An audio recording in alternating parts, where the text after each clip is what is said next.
இன்றைய ஆத்மீக தேன். இந்த அக்டோபர் மாதத்திலும் கர்த்தரால் ஆட்கொள்ளப்பட்ட சில குணாதிசயங்களை தியானித்து அதன் ஆசீர்வாதங்களை சுதந்திரித்துக் கொள்கிறவர்களாய் இருப்போம்.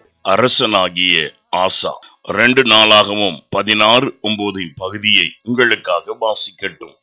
தம்மை பற்றி உத்தம இருதயத்தோடு இருக்கிறவர்களுக்கு தம்முடைய வல்லமையை விளங்க பண்ணும்படி கர்த்தருடைய கண்கள் பூமி எங்கும் உலாவிக் கொண்டிருக்கின்றது. ஆம் பிரியமானவர்களே, என் தேவனாகிய கர்த்தருடைய கண்கள் உன்மேல் நோக்கமாய் இருக்கின்றது.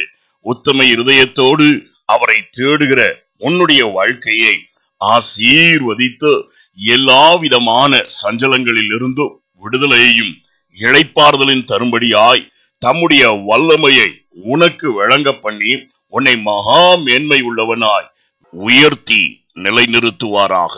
ஆசா தன் வாழ்க்கையிலே கர்த்தருடைய பார்வையிலே நன்மையும் செம்மையுமானதை செய்தவராயிருந்தார். அவர் கர்த்தரை தேடவும் ஜனங்கள் கர்த்தருடைய கற்பனையின்படி செய்யவும் அவர்களை கற்பித்தவனாயிருந்தான். மீறினவர்களை கொலை செய்யப்படுவார்கள் என்று அவன் சட்டத்தை உருவாக்கி வைத்திருந்தான்.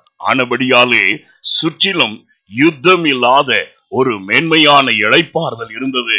கர்த்தர் அவனுக்கு மந்தையை பெருக பண்ணி ராஜ்யத்தில் அமலிக்கையை கட்டளையிட்டவராயிருந்தார்.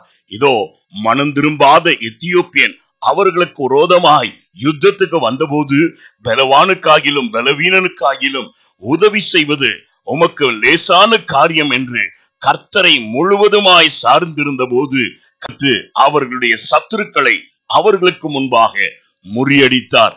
ஆம் பிரியமானவர்களே, கர்த்தர் தம்மை பற்றும் உத்தம இருதயத்தோடு இருக்கிற உனக்கு நன்மையை வழங்க இருக்கிறார். நான் உங்களுக்காய் ஜெபிக்கட்டும். எங்களை அதிகமாய் நேசிக்கும் அன்புள்ள பிதாவே, இந்நாளிலும் உம்முடைய பிள்ளைகள் தங்களுடைய அலுவலகத்துக்கு போகும் பொழுது உம்முடைய கண்கள் அவர்கள் மேல் இருந்த எல்லா தீய பொல்லாப்புக்கும் விலக்கி காத்துக்கொண்டு அவர்களை அனுதினமும் உம்முடைய சமாதானத்தினாலே இளைப்பாற்றி மேன்மையிலும் கனத்திலும் சிறந்திருக்கும்படி உம்முடைய வல்லமையை விளங்க பண்ணுவீராக.